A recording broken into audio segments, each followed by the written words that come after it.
Today we're going to continue to read about the stars. We're going to talk about what is beyond our solar system and look specifically at our constellations. If you look at the night sky, you might be able to see a cloudy path across the sky. This path is called the Milky Way. The Milky Way is not a cloud. It is actually billions and billions of stars. The stars are very far away and very dim, so they blur together. Our sun is part of the Milky Way Galaxy. A galaxy is a group of stars.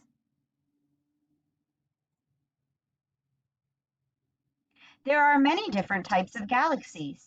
Scientists classify them by their shapes.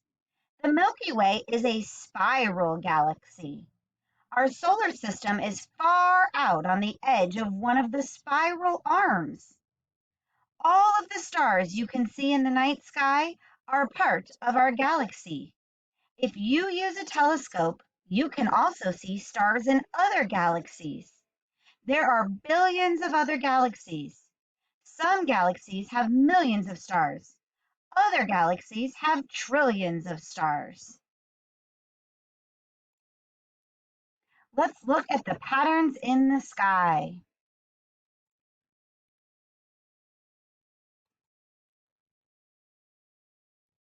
Different cultures have different constellations. Let's learn how we all came together.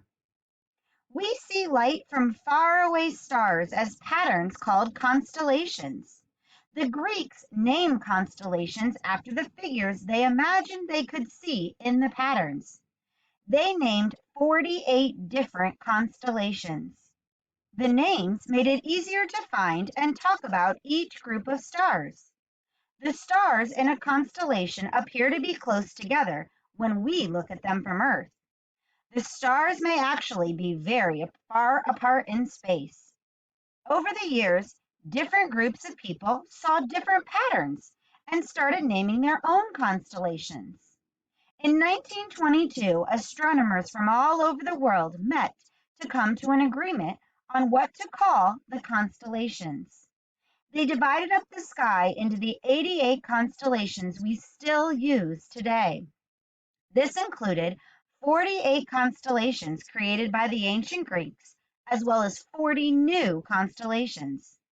The 88 constellations divide up the entire night sky.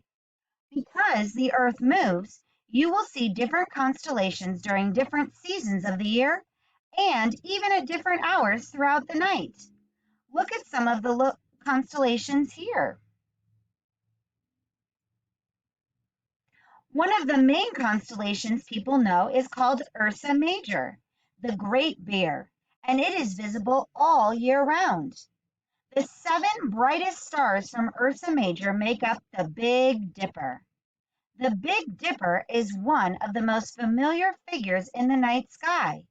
It is often used as a way to find the direction north. If you look here, this is the Big Dipper. Ursa Minor, the small bear, is located near Ursa Major.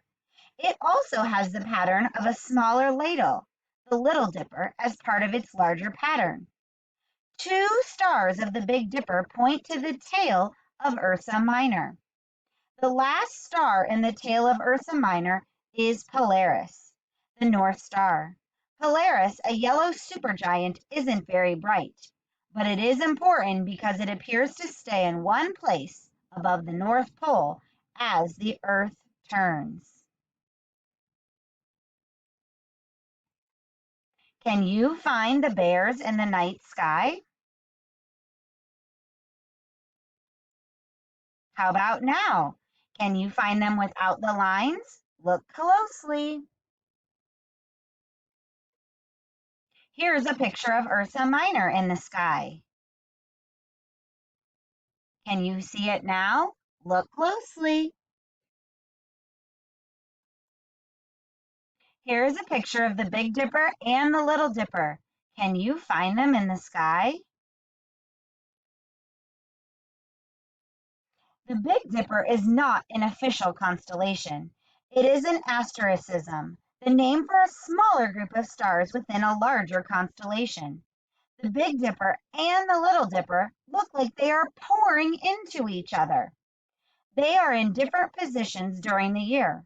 Sometimes the Big Dipper pours into the Little Dipper, and sometimes the Little Dipper pours into the Big Dipper. They seem to rotate around in the sky because the Earth is turning. So we see them from different positions during different times of the year.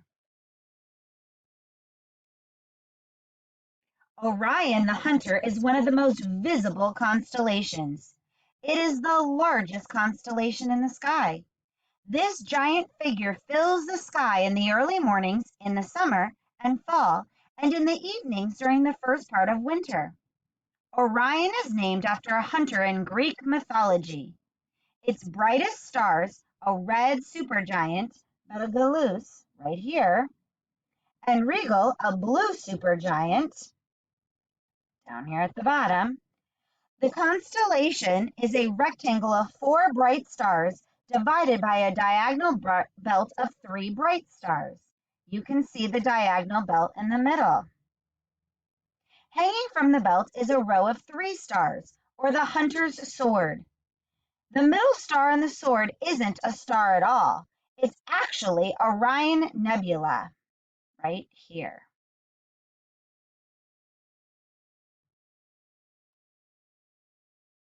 Can you find Orion in the stars? There is the belt and there is the sword. Can you see him now?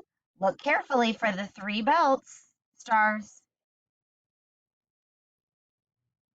Now can you see him in the sky? Look at the highlighted stars. Orion is actually hunting Taurus the bull, which is located right above Orion. The horns of a Taurus make a giant V in the sky. The eye of the bull is a red giant Aldebaran. Taurus is the home of the Crab Nebula and the Pleiades cluster. Pleiades, the 7 sisters, is a cluster of stars. 6 of them are visible with just your eyes. You can see them very faint 7th star with binoculars. Can you find Taurus in the stars? How about now? Can you still see him?